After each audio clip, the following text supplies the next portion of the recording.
The moment has officially arrived. The 2021 World Series is about to commence, and in the National League, we have the Atlanta Braves facing off against the winners in the American League, the Houston Astros. And in today's video, we're going to break down this matchup position by position. Is Austin Riley officially better than Alex Bregman? Do we think that Yordan Alvarez is better than Eddie Rosario? Heck, is Ozzie Albies better than Jose Altuve? We're going to answer those questions right now. If you agree or disagree with any of my picks, please let me know in the comment section down below. And while you're down there, let me know your predictions for the rest of this series. Do you think that the Braves are going to win in 6, or do you think the Astros are going to sweep? And while you're down there, also let me know, who do you think is going to win MVP of the winning team? Stay tuned until the end, because my prediction, it might surprise you. Probably not. Let's go ahead and start off with the backstops. We have Travis d'Arnaud versus Martin Maldonado. Now, for me, this one is an easy pick because I like offensive catchers a whole lot more than I like defensive catchers. Roberto Perez is cool, but I would much rather have someone like Joe Mauer. Obviously, that one's going to be easy.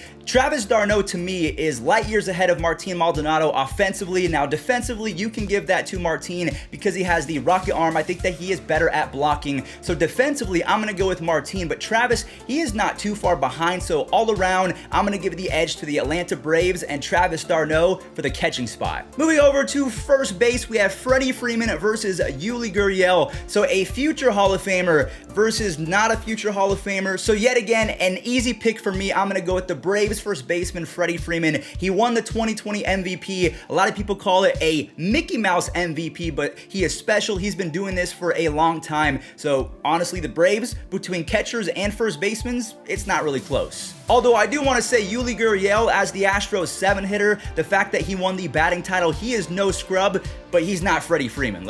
We all know that. So in my opinion, this probably was the toughest pick of the entire video. Second base, we have Jose Altuve versus Ozzie Albies, the future versus the past. Even though Jose Altuve, he put up monster numbers in 2021, he had a higher OPS plus, and defensively, he was better in regards to outs above average OAA. So because of those reasons, I'm going to go with Jose Altuve over Ozzie Albies, even though I'm heavily invested in Albies going forward. I think that this guy has the makings to be a future Hall of Famer, but Jose Altuve is a postseason legend. He has done it time and time again, and when you factor in his 2021 monster stats, all around, I think that he is in fact better than Ozzie Albies going into the 2021 World Series. And I know a lot of people are going to disagree, maybe because he's not as fast or he's not a switch hitter, but for me, Altuve, and when you need him in the clutch, he's one of the guys that you just can't pass over. I cannot believe I am saying this, but for the 2021 World Series, I am officially ranking Austin Riley over Alex Bregman. Now, back in 2019, Alex Bregman had one of the better third base seasons in the history of baseball. He was essentially Barry Bonds at third base in terms of taking walks and slugging, everything like that. But you have to give credit where credit is due. Austin Riley, he broke out in 2021. He was an MVP candidate for the Braves, and a lot of people would argue that he was their best player after Ronald Acuna Jr. went down with an injury. So for me, because Alex Bregman still looks a little bit hobbled, and Austin Riley, yes, he wasn't that great in the series versus the Dodgers, but he has shown that he can get the job done when it matters most, and I'm going to go with Austin Riley just narrowly over Alex Bregman. I mean, Alex Bregman, he could very well watch this video, get angry, and pop off for 4 home runs and win the MVP. That could happen. Moving on over to the shortstop position, we have Carlos Correa versus arguably the most handsome man in all of Major League Baseball. I would say Dansby Swanson versus Chris Bryant. That is almost a draw, but that's a different video for a different day. I'm going to go with Carlos Correa over Dansby. Now, that's no slight to Dansby, but I think that this is fairly easy for everyone that is watching this video. Arguably the best shortstop in all of baseball this year. You have Corey Seager, who's always one of the better players in baseball. Xander Bogaerts, Trey Turner, Francisco Lindor is kind of fading away. You also have Trevor Story, but for me, the best shortstop in all of baseball this year, Carlos Correa. He was an extra base machine. He was great with the glove. He has a rocket arm. He's not the fastest guy in the world by any means, but in the clutch, just like Jose Altuve, that's probably why I'm giving him the advantage. Carlos Correa, he's pretty much going to get the job done every single time, so he gets my pick over Dansby, and I would almost argue that everyone should be agreeing with that, and if you don't, what are you talking about? Ooh, we have a battle of the MVPs in the championship series. So I'm putting Yordan Alvarez as a left fielder as well as Eddie Rosario because I know that the Astros have the home field advantage, but there are going to be games where Yordan is going to have to play left field. So for me, I'm going to choose Yordan Alvarez over the hottest hitter in all of baseball right now, Eddie Rosario, only because I watched Eddie Rosario a lot when he was with the Twins, and especially this year when he was with Cleveland. Then we traded Eddie away for a bag of peanuts as well as Pablo Sandoval, but I just cannot pick anyone else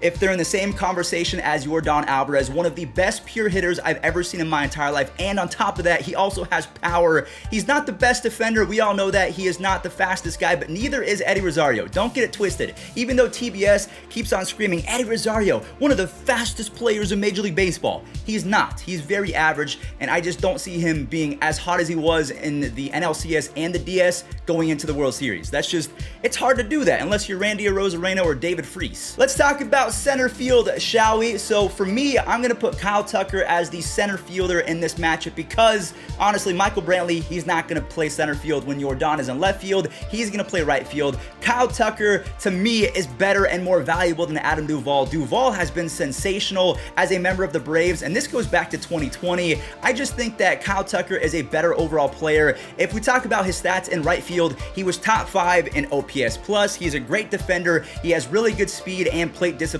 Just all around, Kyle Tucker, he is quickly becoming one of the best 30 players in Major League Baseball.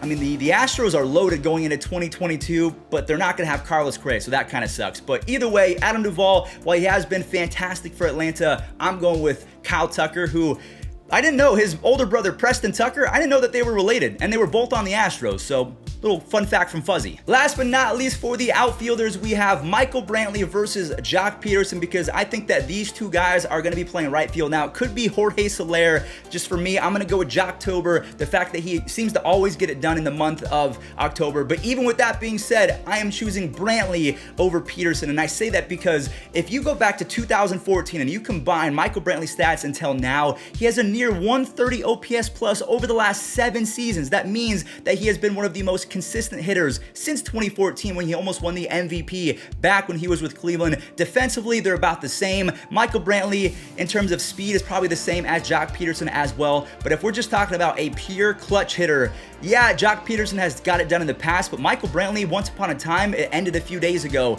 He was on a 16 or 17 game hitting streak in the postseason. That is huge, especially when you're talking about the World Series when every base hit matters. But then again, you might want the home run over base hits. So let me know in the comment section down below. Would you rather have Michael Brantley or Jock Peterson playing right field if you were in the World Series? Now for games 1 and 2, I think maybe even 3, the Braves will be playing the Astros in Minute Maid, so obviously there's going to be a DH. So let's get that over with right now. Jorge Soler, he's been a monster, but Yordan Alvarez, again, one of the best 10 pure hitters in all of Major League Baseball. That one's easy. We don't have to talk about it. The final 2 positions, we're going to go ahead and group them kind of all together. We're going to group the starting pitchers as well as the relief pitchers all together. So in terms of starters, I'm going to give it to the Braves. You cannot argue with Charlie Morton, Max Fried, and Ian Anderson. Ian Anderson might be the best out of the 3 if we're talking about in the clutch in the postseason, and that includes Charlie Morton, who has been a beast. We saw what he did in the 2020 playoffs with the Rays, and he's doing it yet again with the Braves. Max Fried, he was throwing 97, 98 miles an hour from the left side. Now, the Astros are pretty good against lefties, so that's something to keep in mind. But I do think that the 3-headed monster of Charlie Morton, Max Fried, and Ian Anderson is just a little bit better than Framber Valdez. I think that Lance McCullers is out, so keep that in mind. But Framber Valdez, Luis Garcia, and Zach Greinke, I think that both of those guys, Valdez and Garcia, are now officially better than Zach Greinke, who might even be a bullpen guy in this series. Now, speaking of the bullpen, the final matchup and position that I want to talk about, I'm going to give this a draw. So if we go to the regular season, the Astros had a 3.42 ERA combined as a bullpen, which was second best in all of Major League Baseball. And if we take a look at the Braves, they were right behind them at third in all of baseball with a 3.56 regular season ERA. Houston by far has the better right-handed bullpen arms, but the Atlanta Braves have the better lefties. And did you see AJ Minter and Tyler Matzik, what they did? They shredded apart Mookie Betts, Corey Seager, Trey Turner. Quite literally, Tyler Matzik looked unhittable unhittable. He was throwing 98-mile-an-hour darts directly down the middle, and for whatever reason, the Dodgers lineup could not touch it. So for me, the bullpen with the Braves and the Astros, I give it a draw. So if you guys have been keeping up, we see that the Astros do have the slight advantage. Well, according to my calculations, they have the severe advantage in terms of positional players. The pitching is going to be even in my opinion, but the starters are definitely better on Atlanta. But I'm going to go with the Astros winning in 6 games. My grandfather is very adamant that the Braves are going to win in 5 or 6 games. So we have a little bet going on, and I think that Kyle Tucker is going to be your World Series MVP. So thank you all so much for watching. Let me know your opinions in the comment section down below. I would greatly appreciate it. And I'll catch you guys in the next one, I think tomorrow, for a Game 1 recap and MLB recap. I'll catch you guys there. Stay safe. Peace out.